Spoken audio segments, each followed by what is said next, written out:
Hey there, movie fans. Welcome to the Blues of June 2022.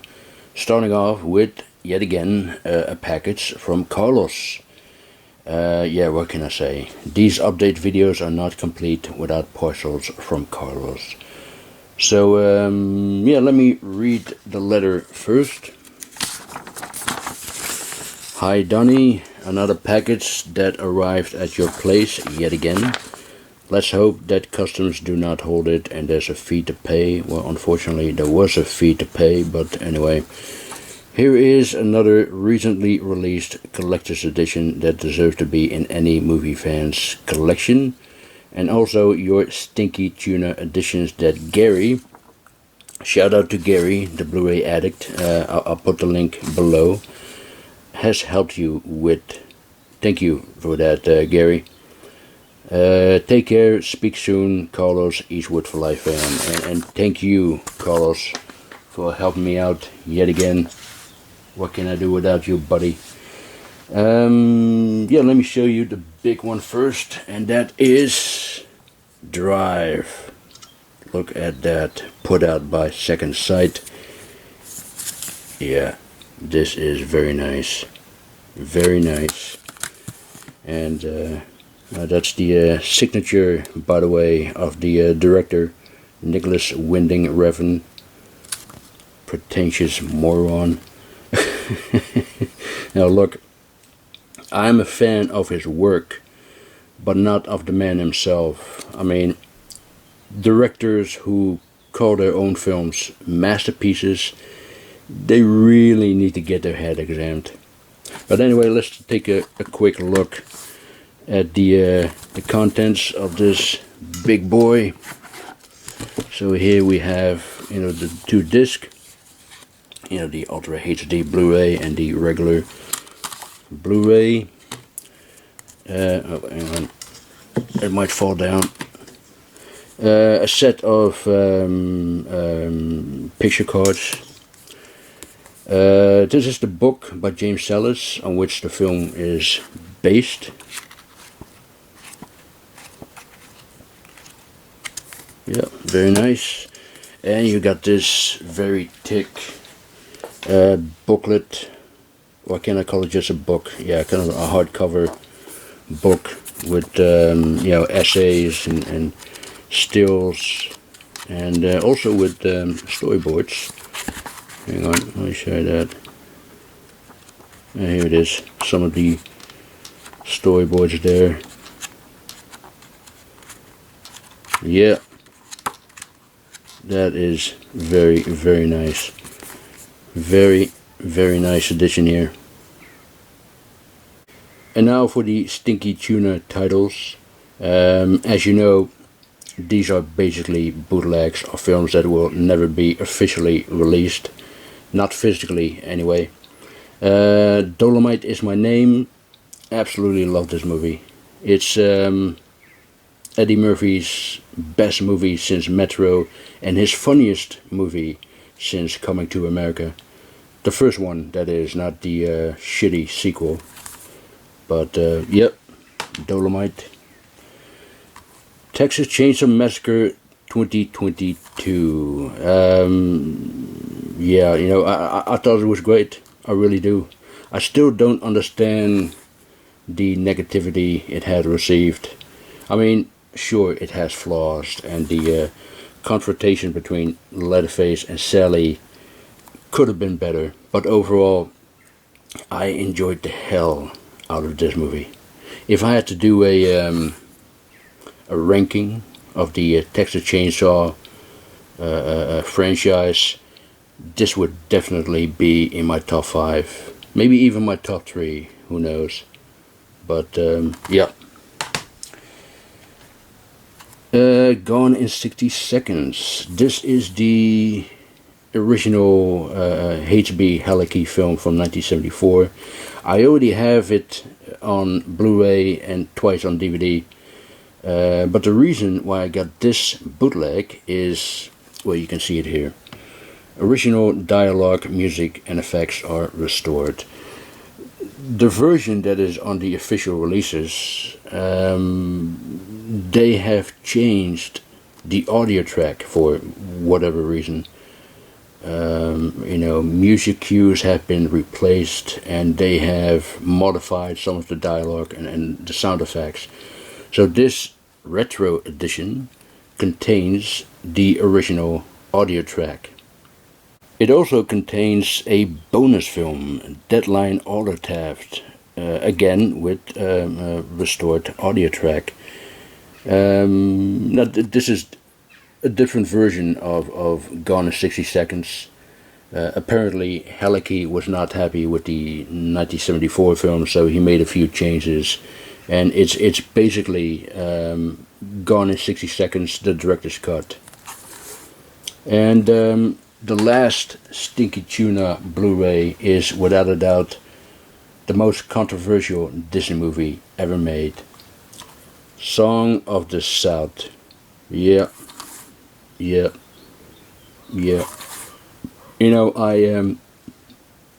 wasn't really sure if I want to show this. Some government agent might come to my place and confiscate it or something like that. But if you look at the list of films that are considered offensive, Gone with the Wind, Birth of a Nation, Breakfast at Tiffany's, The Jazz Singer, and so on, all those films are widely available. So why not Song of the South? If you ask me, they should release everything. Let people decide for themselves what they want to watch, instead of locking it away in a vault somewhere. We should watch those films and talk about them, and not cancel them, right? And besides, if people want to see Song of the South, they will find ways to see it. Like this bootleg, for example. It's even available on Blu-ray in Spain. It's one of those releases for the grey market. And I'm sure you can watch the entire film on the internet somewhere. People will see it eventually, so might as well take it out of the vault, Disney.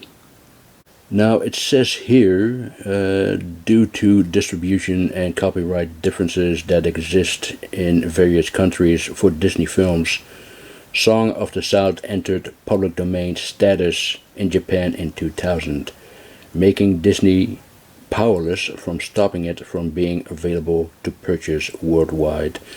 Now, it will become public domain in the United States in 2029, unless Disney will release it, whether it's in the cinemas or on home video or on streaming.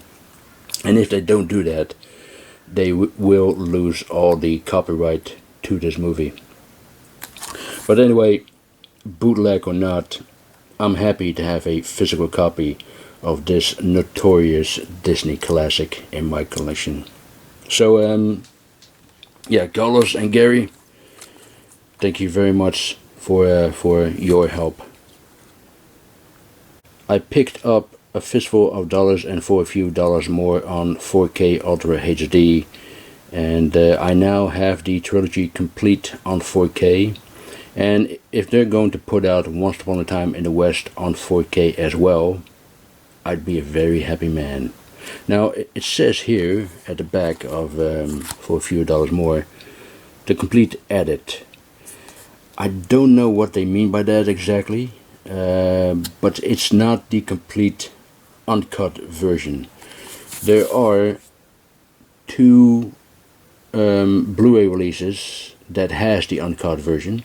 The Italian release, which is not English friendly, and this German release. And this contains about a minute of extra footage that are not on any of the other editions, and you can still get it on Amazon Germany for a really good price, and it is region ABC, and it's English friendly, as you can see. So if you want the real complete version of for a few dollars more, this is the one to get. By the way, I still have the previous Blu-ray releases of these films from Kino Lorber, and I'm keeping them because they have a couple of extras that are not on these editions. Speaking of spaghetti westerns, I also got Kill Them All and Come Back Alone. Very enjoyable movie with Chuck Connors, who spent way too much time in a tanning salon. But this was put out by Studio Canal. They started a new line, cult classics. It also comes with a few picture cards here.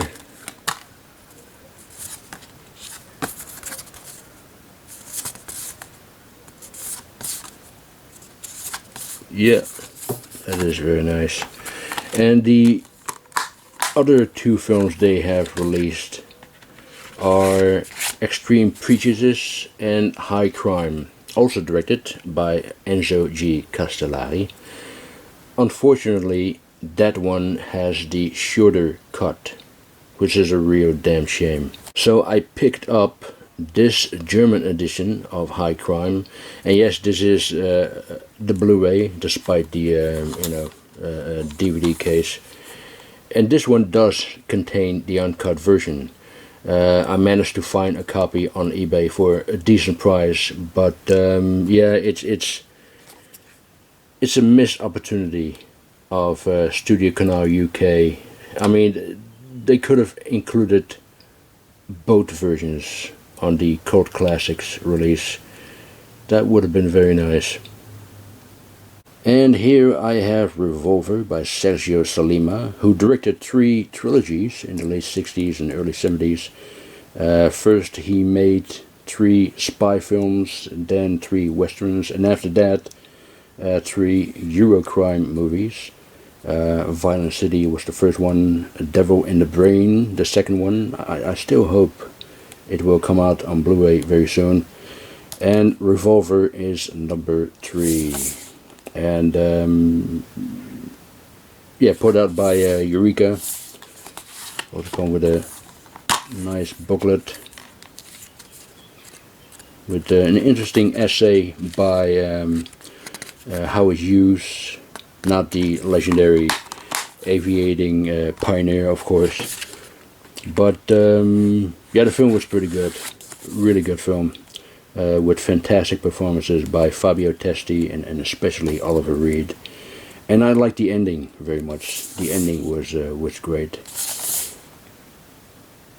Okay, I picked up these 3 films from a company called Classic Flicks, and they are going out of print, or they're already out of print. Beginning with Fritz Lang's second American film. Fritz Lang left Germany when Hitler came to power, and he left everything and everyone behind, including his wife, who was a member of the Nazi party. But anyway, You Only Live Once, with Henry Fonda and Sylvia Sidney as 2 criminal lovers on the run. Tomorrow is Forever, a melodrama with Claudette Colbert, Orson Welles right there, George Brent, and a 7-year-old Natalie Wood. I always want to see this film. And the last one is Bud Bediker's film noir classic, The Killer Is Loose. Yeah, cannot wait to check these 3 films out. Next is The Sadness. I found out about this movie after I saw Leo's review of it, Geek Legion of Doom, and it really piqued my curiosity. Calling this film sick and brutal is an understatement. Okay, maybe I'm exaggerating a bit, but I've seen films that are sicker and more brutal than this one. But you still gotta have a strong stomach for this particular movie. I mean, this is a messed up, no holds barred, balls to the wall, ultra violent, bad shit, crazy splatterfest, and I enjoyed every minute of it. Sick bastard that I am. And it says here on the J card, the most brutal zombie film of all time. I don't know about that. It's not really a zombie film. It's basically about a virus that turns people into sadistic, horny maniacs, you know. But it was shot in Taiwan during the pandemic, and was written and directed by Canadian filmmaker Rob Jabaz, who lives and works in Taiwan for some years now. And he was inspired by a comic book series called Crossed by Garth Ennis. And here's the storyboard of the subway train scene, which was insane, absolutely insane.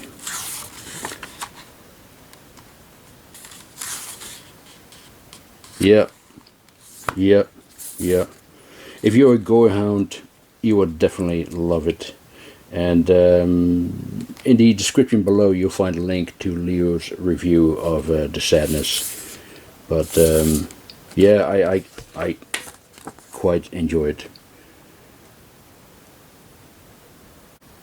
Moving on to Across 110th Street. This is such a great film, with Anthony Quinn and Yaphet Kotto playing two detectives who are investigating a robbery where a few guys got killed, including two members of the Italian mob.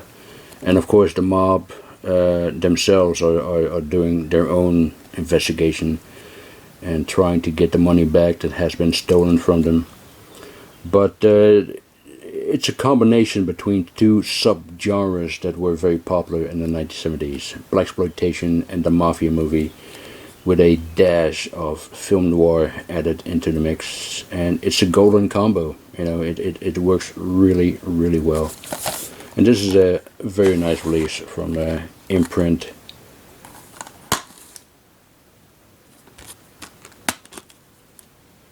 Nice picture there. Oh, sorry for the glare.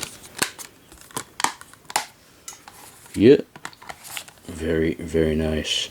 And speaking of this Australian label, I also got this beauty, Walter Hill's The Warriors. I mean, look at the artwork there. That looks really good. Yeah. Now it contains both the theatrical cut and the director's cut, which I've never seen before. You know, most fans consider or prefer the theatrical cut over the director's cut. You know, they don't like the director's cut, mainly due to the comic book style transitions between scenes. You know, like I said, I haven't seen it, so I cannot give you my opinion on it. But the idea of those transitions in the movie doesn't really sound good. Although Walter Hill did say that he originally wanted to approach the film as a comic book, so yeah, I'll check it out. But anyway, it's a fine release. It really is. And of course a great film. It's a classic, without a doubt. The Warriors. And last but not least, I also got In Search of Tomorrow, the definitive 80s sci-fi documentary. I'm one of the backers of this documentary. My name is even on the end credits. And it's 5 hours long. A 5-hour documentary about science fiction films from the 1980s. How about that? And they really did a great job on this set. There's even a little booklet there. And it also came with a little pin of a space helmet. These are stickers. I really like the artwork there. Look at that. Yeah, that's looking really good. And 3 posters, which is, you know, the same artwork as these stickers. And there's also a little flyer here of 2 documentaries that they are working on at the moment. In Search of Darkness Part 3, The Final Journey into 80s Horror. And on the other side is Alien Expended, The Ultimate Companion, a groundbreaking documentary that celebrates and explores James Cameron's Aliens in an entirely new way. The guy who's responsible for this is Ian Nathan, who is a British film critic, and he's one of the talking heads on In Search of Tomorrow. But yeah, I cannot wait to sit down and watch the entire 5 hours of this documentary, In Search of Tomorrow. Very, very nice, very nice. And yeah, that was it of my June update. I hope you enjoyed it. Thank you very much for watching, and I'll talk to you next time. Bye.